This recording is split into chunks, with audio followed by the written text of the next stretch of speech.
चरण कमल सुख धाम, जिनको वंदत नित्य ही, छैल छवि लो श्याम।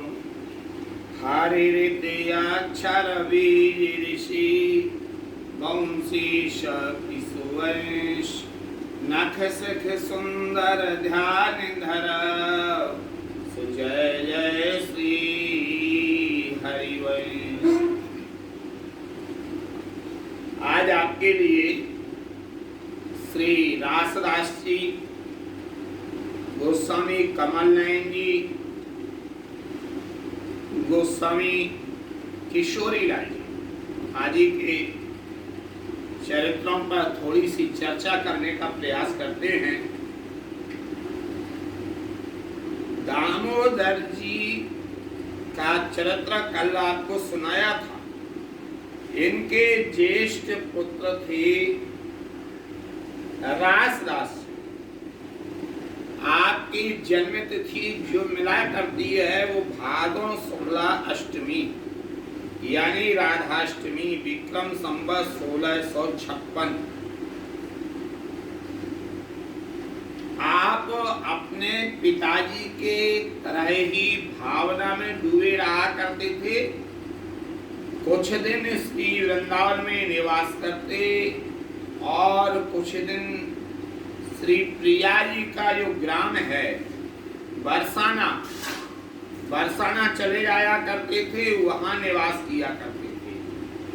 श्री प्रिया जी के स्थान में बरसाने में ही आपकी ज्यादा रुचि रहा करती थी, ये रासदास जी महाराज की। और आपने ही वहां रासगढ़ नाम की जगह की स्थापना करवाई है। रासगढ़ और बिलासगढ़ आज भी ये बरसाने में है। राधा वल्लभीय संप्रदाय का बरसाने से वृंदावन के बाद यदि लगाव है तो बरसाने से है। बरसाने में बड़े बड़े महानुभाव हुए हैं। आप श्री रासदास जो है गोस्वामी कमल नयन जी महाराज हो गए। ये बड़े प्रतापी थे कमल नयन जी। आप गोस्वामी श्री रासदास जी के ज्येष्ठ पुत्र, आपके रचित अनेक पद प्राप्त होया करते हैं। उनमें आपका अष्टयाम बड़ा प्रसिद्ध है। इनका एक पद सभी जानते हैं। सवेरे मंगला के समय वो पद बोला जाता है। यहाँ के पदों में मंगला के में बड़ा निकुंज का भाव है। मंगल भोग अधिक रोचकारी, माखन मिसरी मोदक मेवा, सखियन आन धरी भर थारी, आलस बरता नयन झापे कोहे, सोहे करत लजत सो कुमारी, बियहिन होर मुख देत ग्रास पुने, खाते खवावत करत हहारी, नृत गीत आरो वाद्य करन हेत, सब सखियान एक ठारी, ललिता ललिता देत मुख बीरी, जय श्री कमल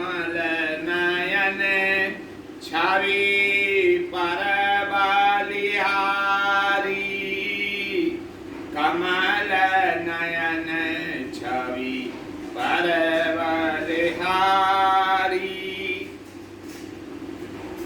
ये कितने उच्च कोटि के भाव का पद है मंगला का।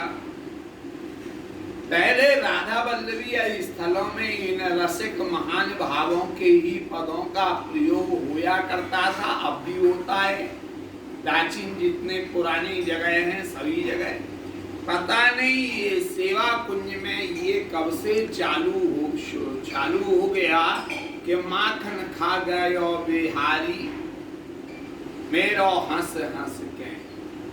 ये कुछ बात समझ से बाहर है तो कोई भक्त का, लेकिन कोई पंजाबी भक्त का है, लेकिन भावना से मेल नहीं खाता है। कहाँ निकुंज का ठाकुर चरण पलटने वाला और कहाँ कुब्जा मुब्जा को खड़ा कर दिया है। तो ये प्राचीन वाणियों में पद प्राप्त नहीं होता है, जो वर्तमान में बोला जाता है प्राचीन रसिकों की वाणियों में मंगल भोग की पदों की कोई कमी तो है नहीं। तैने कुब्जा पराई पट्टी उत्थे छाछ न मिलती खट्टी। तो ये जो है दिल के भाव में तो ठीक है, विनोद में कहा जा सकता है, लेकिन जहाँ निकुंज की उपासना है वहां पर ये पद मेल नहीं खाता है। ये क्यों बोलते हैं, कैसा बोलते हैं, इसके ऊपर कुछ हमारी टिप्पणी नहीं है, लेकिन यहाँ मेल नहीं खाता है। सेवक जी महाराज तो कहते हैं कि आवे आमे मिलानी मिले न कछु जब खेलत रास सदा बन में, जब खेलत रास सदा बन में। अब इसमें मिलौनी मिलने की आवश्यकता कहाँ। ये कमल नयन जी महाराज बड़े प्रतापी हुए। इन्होंने रास मंडल के सामने, जिसको आज गंगा मोहन की कचहरी कहते हैं, पता नहीं ये गंगा मोहन की कचहरी कब और कैसे इसका नाम हो गया, लेकिन ये मूल रूप में कमल नयन जी महाराज की कुंज है और विशाल इसका दरवाजा है। भीतर जो है कई चौक हैं, इसका पिछला दरवाजा फिर वहाँ घाट पे निकल जाता है, जहाँ बलराम दास जी का झाड़ू मंडल है, वहाँ के बगल में वहाँ हम बहुत बचपन से जाते रहते थे, देखा है। वहाँ घाट है, वहाँ सीढ़ी है, सामने देखते देखते वो रास्ता बंद कर दिया, घाट भी बंद कर दिए। वो सारे घाट निकलना चाहिए। कमल नयन जी का विशाल घाट है और ये राधा वल्लभ लाल जी को लाड लड़ाने वाले अद्वितीय जो है काय महाराज हुए हैं। आपके कमल नयन जी के और भी बहुत पद प्राप्त होते हैं। इनके शिष्यों के नाम अति वल्लभ जी है, वल्लभ दास जी है, महंत चरण दास जी है, बावरी सखी है, सुख सखी है, सहचरी सुख जी इन्हीं के शिष्य हैं। ये सहचरी सुख जो है ये भीतरवा यानी डबरा से ये पूरा बेल्ट जो है बड़े भक्तों का, बड़े रसिकों का रहा है। ये नरवर के रहने वाले थे और नरवर से वृंदावन का बड़ा गहरा संबंध है। और नरवर में जो ये राधा वल्लभी उपासना की ध्वजा फहरी है, इसमें बुंदेलखंड का बहुत बड़ा योगदान है, क्योंकि ये बिल्कुल लगी हुई जगह है। बीच में एक छोटी नदी है जिसको सिंध कहा करते हैं। जब सिंध को पार करते हैं तो दतिया की सीमा लग जाया करती है। इधर में शिवपुरी का क्षेत्र नरवरगढ़, ये राजा नल दमयंती इसी नरवरगढ़ के कैन का प्रसंग है। नरवरगढ़ के और भी कई महान भावों की चर्चा आप सुनेंगे। हमारे यहाँ सांझी महोत्सव होता है। सांझी महोत्सव में एक नरवरगढ़ बना करता है, नरवरगढ़। तो ये सहचरी सुख जी महाराज, ये जो है कमल नयन जी महाराज के ही शिष्य थे और भी इनके महान प्रतापी हुए हैं। कीरत चंद्र जी, चित्रसेन जी, जोरीदास जी, इनके पद प्रबंध प्राप्त होया करते हैं। ये जो है दैनी कवि, वल्लभ सखी, उधोदास, ये सब इन्हीं के शिष्य तो हुए हैं। अब जो है रूपलाल जी महाराज का के विषय में बताने जा रहे हैं। इनका चरित्र पहले ही यद्यपि बता चुका, तो बताने की आवश्यकता है नहीं। अरे विधि निषेध मग में हित रूप लाल बट में लहो, हाँ श्राद्धादिक नहीं किए निगम पर निडर निरंकुश, नृपति कियो पच रहो न कीनो रहो थकी खिसो, सयो धाम धन हान छोड़े अधिकार बासवन, श्री राधा वल्लभ लाल कियो निर्वाह प्रीतपन, श्री हित हरिवंश प्रताप बल, हित कुल जग विजयी भये, हाँ श्री हित हरिवंश प्रताप बल, हित कुल जग विजयी भये, विधि निषेध मग मैट वो श्री रूप लाल मग में लहो। ये रूपलाल गोस्वामी जी के विषय में विशेष चर्चा उस दिन कर चुके हैं। ये वही निधि हैं जिनकी जय सिंह जी से जो है विवाद हुआ था। ये वही महान भाव है, इनका चरित्र आपको बता चुके हैं। और इनके पुत्र हुए हैं श्री किशोरी लाल जी महाराज, रूपलाल जी के किशोरी लाल जी। श्री हरिवंश गोसाई वंश में किशोरी लाल आनंद निधि, अद्भुत गुण प्रवीण सहृद रस कन सुखकारी, ए लीला ललित निकुंज महल रस के अधिकारी, उत सब पाद्यति कुशल गान गुण भूमे नागर, हित मंडल सोहित महत उपमा के आगर, मृद बोलन अमृत सम कहे आवे सुकान विधि, श्री हरिवंश गोसाई वंश में किशोरी लाल आनंद निधि। आप श्री गोस्वामी रूपलाल जी महाराज के पुत्र थे। इन्होंने भी प्रेम लक्षणा भक्ति का जगत में प्रकाश कर बहुत से जीवों को वृंदावन रसोपासना से जोड़ा है, भगवान विमोह सन्मुख किया है और जीवन मुक्ति की पदवी पर आरूढ़ का जन्म मरण से मुक्त हो गए। ये जो राधा वल्लभी या वृंदावन रसोपासक होते हैं ना, जीवन मुक्त होते हैं, यानी जीते जी मुक्ति मिल जाती है। ये जो है मुक्ति के चक्कर में नहीं पड़ते। आपकी मंजू हासनी जिह्वा से निकले हुए शब्दों को सुनकर संत समाज व ब्रजवासी समुदाय पुलकित हो जाया करता था और आप ही की अमृतमयी वाणी के सुनने को लालायित रहता था। आप श्री वृंदावन में कभी गद्दी लगा करके नहीं बैठा करते थे, कहते थे अरे ये तो रजरानी है, क्योंकि ब्रजराज को आप सर्वोपरि मानते थे और कहते थे कि हित जी महाराज तो कहते हैं कि जय श्री जो है रवि के लिए कहते हैं जय श्री हित हरिवंश अनंत सच नाही बिनिया रजह लिए, रज को ही सर्वस्व इन्होंने माना है। और जब कभी दूसरी जगह धर्म प्रचार के लिए जाते थे जीवों को जोड़ने के लिए, तब आप वहां श्री जमुना जल को साथ में लेके जाया करते।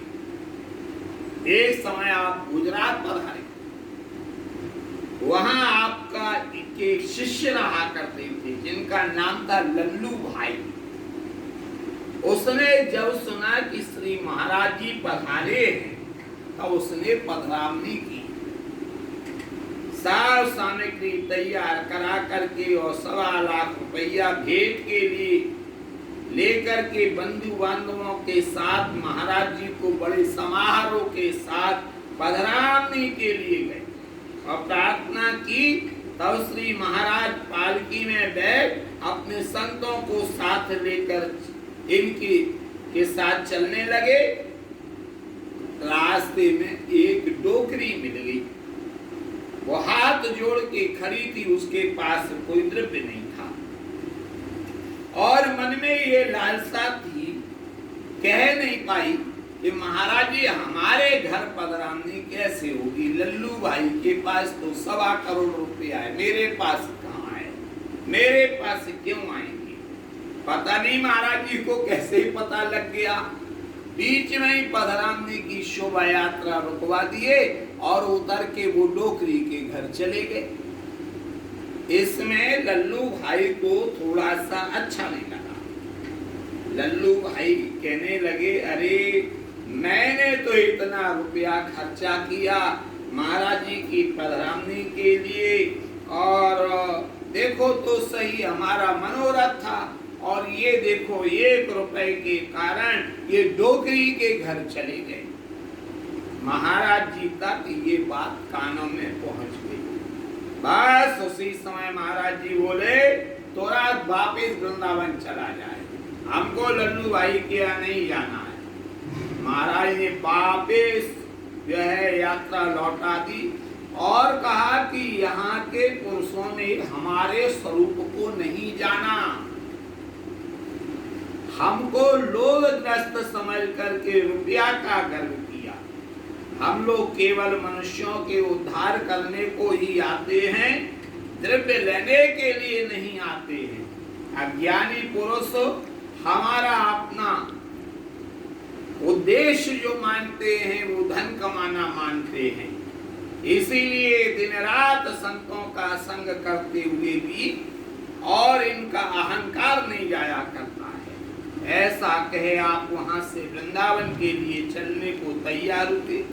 बहुत से शिष्यों ने प्रार्थना की परंतु आपने किसी की सेवा स्वीकार नहीं। और लौटते समय श्रीनाथ द्वारा पहुंच गए, वहां आपका समय हो गया था संध्या का, गुजरात से लौट रहे थे। निश्चय किया चलो यहीं रुके जाते हैं। इनके साथ में 500 नागा हथियारबंद थे। वहां पहुंचने पर बल्लवाचार्य जी के वंश में जो भी उस समय तत्कालीन थे उनको पता लगा है कि राधा वल्लभी संप्रदाय आचार्य पधारे। यह सुन के आप जाकर गोस्वामी श्री किशोरी लाल जी से मिले और परस्पर आलिंगन किया। निज स्थान पर लेवा ले गए, वहां आपने श्रीनाथ जी का दर्शन किया और एक रात्रि निवास कर वहां से चल दिए। कुछ दिन बाद आप जयपुर में आ गए। लेकिन वहां क्या था, जो वो रूपलाल जी वाला प्रसंग आपको बता चुके हैं, तो वो राजा ने ये कह रखा था कि कोई राधा वल्लभी आए तो ये पहले संत या गोस्वामी जाते थे, आचार्य जाते थे तो नगाड़े उनकी स्वागत में बजाए जाते थे, सहनाई बजवाई जाती थी। तो कह रखा था जब भी ये वृंदावन से ये लोग आए तो ये कोई नगाड़े और सहनाई नहीं बजी। लेकिन जैसे ही श्री किशोरी लाल जी वहाँ जयपुर में प्रवेश किए तो अपने आप नगाड़े बजने के लिए लग गए, सहनाई बजने के लिए लग गए। राजा को खबर हुई है नगाड़े किसने बजाए। बोले महाराज किसी ने नहीं बजाए, अपने आप बजे हैं। और एक सैनिक ने आकर के खबर दी और जाकर कहा कि कोई गोस्वामी जी वृंदावन से पधारे हैं राधा वल्लभ लाल जी से।